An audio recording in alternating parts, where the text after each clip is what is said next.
जानकीकान्तस्मरणं जय जय राम राम। श्री सीता लक्ष्मण भरत शत्रुघ्न हनुमत् समेत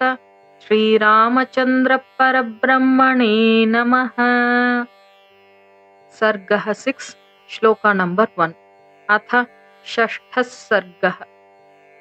सनिकामं विमानेषु विचरन् कामरूपधृक् विचचार कपिर्लङ्कां लाघवेन समन्वितः। आससाद च लक्ष्मीवान् राक्षसेन्द्रनिवेशनम् प्राकारेणार्कवर्णेन भास्वरेणाभिसंवृतम्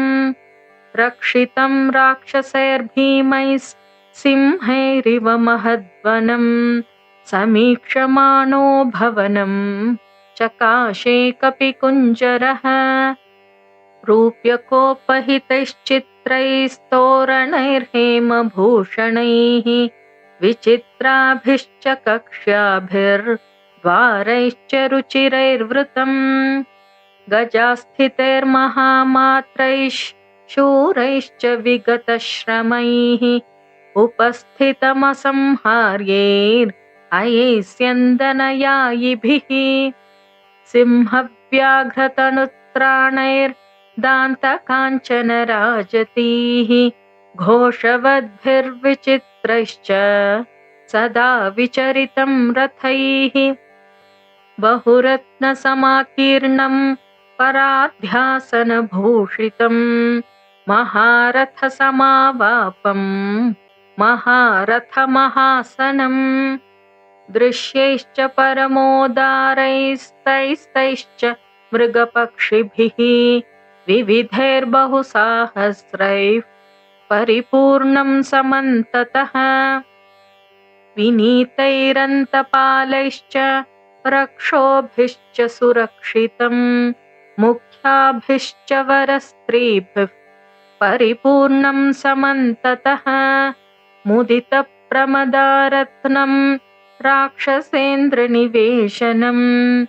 वराभरणसंह्रादैः समुद्रस्वननिस्वनम् तद्राजगुणसम्पन्नं मुख्यैश्च वरचन्दनैः महाजनसमाकीर्णं सिंहैरिव महद्वनम् भेरीमृदङ्गाभिरुतं शङ्खघोषविनादितम्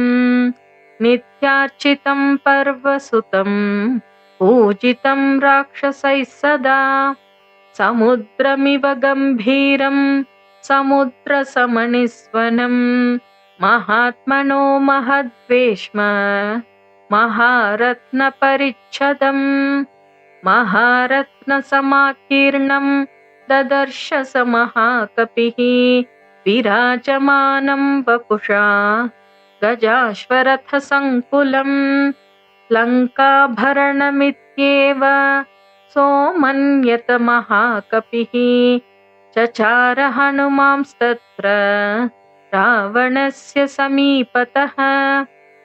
गृहाद्गृहं राक्षसानामुद्यानानि च सर्वशः वीक्षमाणोऽप्यसन्त्रस्तः प्रासादांश्च चचारसः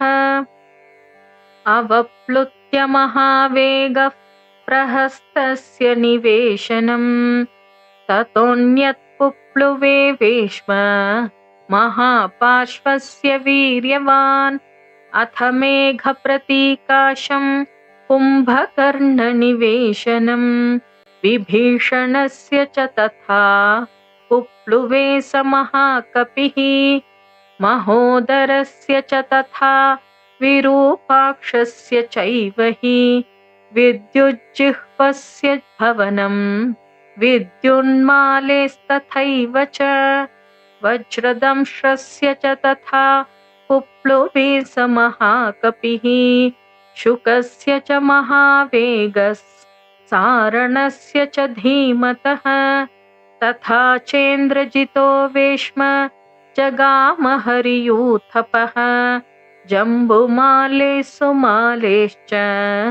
जगाम हरिसत्तमः रश्मिकेतोश्च भवनं सूर्यशत्रोस्तथैव च वज्रकायस्य च तथा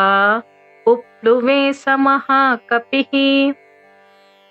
धूम्राक्षस्याथ सम्पातेर्भवनं मारुतात्मजः विद्युद्रूपस्य भीमस्य घनस्य विघनस्य च शुकनाभस्य चक्रस्य शठस्य कपटस्य च ह्रस्वकर्णस्य दंष्ट्रस्य लोमशस्य च रक्षसः युद्धोन्मत्तस्य मत्तस्य भजग्रीवस्य सादिनः विद्युज्जिह्वद्विजिह्वानां तथा हस्तिमुखस्य च करालस्य पिशाचस्य शोणिताक्षस्य चैव हि प्लवमानः क्रमेणैव हनुमान् मारुतात्मजः तेषु तेषु महार्हेषु भवनेषु महायशाः तेषां वृद्धिमतां वृद्धिं ददर्श स महाकपिः सर्वेषां समतिक्रम्य भवनानि समन्ततः आससादाथ लक्ष्मीवान् राक्षसेन्द्रनिवेशनम् रावणस्योपशायिन्यो ददर्श हरिसत्तमः विचरन् हरिशार्दूलो राक्षसीर्विकृते क्षणाः शूलमुद्गरहस्तांश्च शक्तितोमरधारिणः ददर्श विविधान् गुल्मांस्तस्य रक्षः पतेर्गृहे राक्षसांश्च महाकायान् नानाप्रहरणोद्यतान् रक्तान् श्वेतान् सितांश्चापि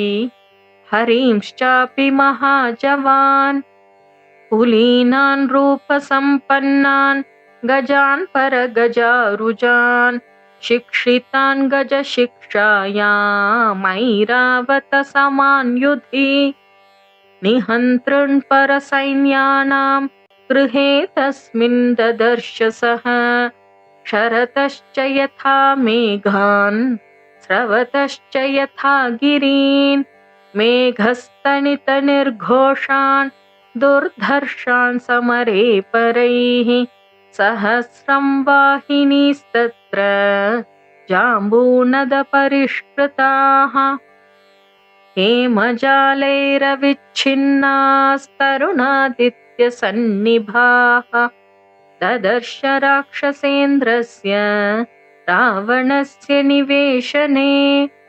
शिबिका विविधाकारास् स कपिर्मारुतात्मजः लतागृहाणि चित्राणि चित्रशालागृहाणि च क्रीडागृहाणि चान्यानि दारुपर्वतकानि च कामस्य गृहकं रम्यं दिवागृहकमेव च ददर्श राक्षसेन्द्रस्य रावणस्य निवेशने समन्दरसमप्रख्यं मयूरस्थानसङ्कुलम् ध्वजयष्टिभिराकीर्णं ददर्श भवनोत्तमम् अनन्तरत्ननिचयं निधिजालं समन्ततः धीरनिष्ठितकर्माङ्गं गृहं भूतपतेरिव अर्चिर्भिश्चापि रत्नानां तेजसा रावणस्य च विरराज च तद्भीष्म रश्मिवानिव रश्मिभिः जाम्बूनदमयान्येव शयनान्यासनानि च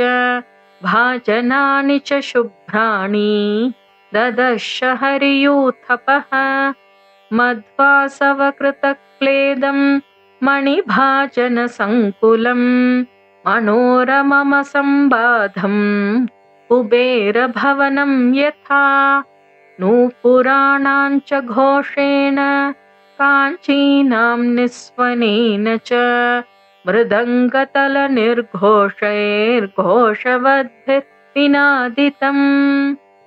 प्रासादसङ्घातयुतं स्त्रीरत्नशतसङ्कुलं सुव्यूढकक्ष्यं हनुमान् प्रविवेश महागृहम्। इत्यार्षे श्रीमद् रामायणे वाल्मीकीये आदिकाव्ये सुन्दरकाण्डे 6ठः सर्गः। जानकीकान्तस्मरणं। जय जय राम राम।